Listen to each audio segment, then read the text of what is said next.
Ces abeilles sont les fidèles gardiennes de sa santé, toujours à portée de main sur le seuil de la maison. Marie Spioche puise dans sa ruche comme dans une armoire à pharmacie. L'acupuncture par les abeilles a vaincu sa sclérose en plaques. Elle attrape l'abeille, elle la pose sur un point d'acupuncture précis. Bingo! Là. Face à l'inefficacité des traitements classiques, elle commence l'apipuncture en 2005, à un stade déjà avancé de la maladie, avec de bons résultats en 3 mois seulement. J'avais une forme de sclérose en plaques particulièrement douloureuse. Et les douleurs ont cessé progressivement à 100%, mais vraiment à 100%.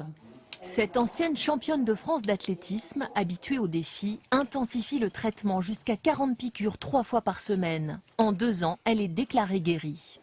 Pour la médecine, là on peut la tester. Le cliché atteste que la maladie est stoppée.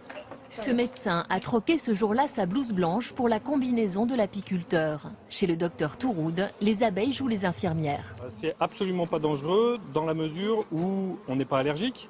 C'est pourquoi c'est important d'avoir fait un test d'allergie avant toute chose. Atelier pratique pour ces personnes souffrant de douleurs articulaires ou de maladies neurodégénératives. Lou, 11 ans, apprend à piquer sa maman. Grâce aux bons soins de René, Denise, malade de Parkinson, a pu arrêter les anti-inflammatoires.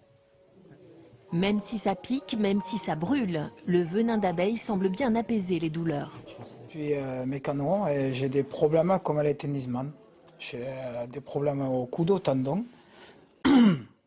Et bon, je me suis fait soigner autrement, ça ne fonctionnait pas et là, en fait, ça fonctionne. Vous avez quel bienfait? Ben, j'ai plus mal. Il y en a 14. Pour Marie, fini les béquilles et le déambulateur. Elle a même repris la randonnée. C'est tous les jours que nous faisons entre 10 et 13 kilomètres. Et c'est super, voilà. Ravie.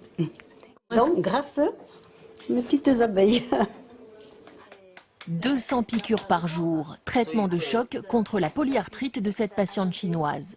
Très répandue en Chine, l'apipuncture est aussi pratiquée aux États-Unis, en Russie et en Europe de l'Est pour les propriétés du venin. Le venin, on considère qu'il passe dans le sang et que ces molécules qui passent dans le sang vont agir à distance et vont agir entre autres sur le cerveau, sur les muscles. C'est efficace, ça a été démontré sur des douleurs arthrosiques, sur vous avez pu le voir, hein, sur des patients qui ont des lombalgies chroniques anciennes, difficilement traitables, ou qui ne supportent plus les médicaments modernes.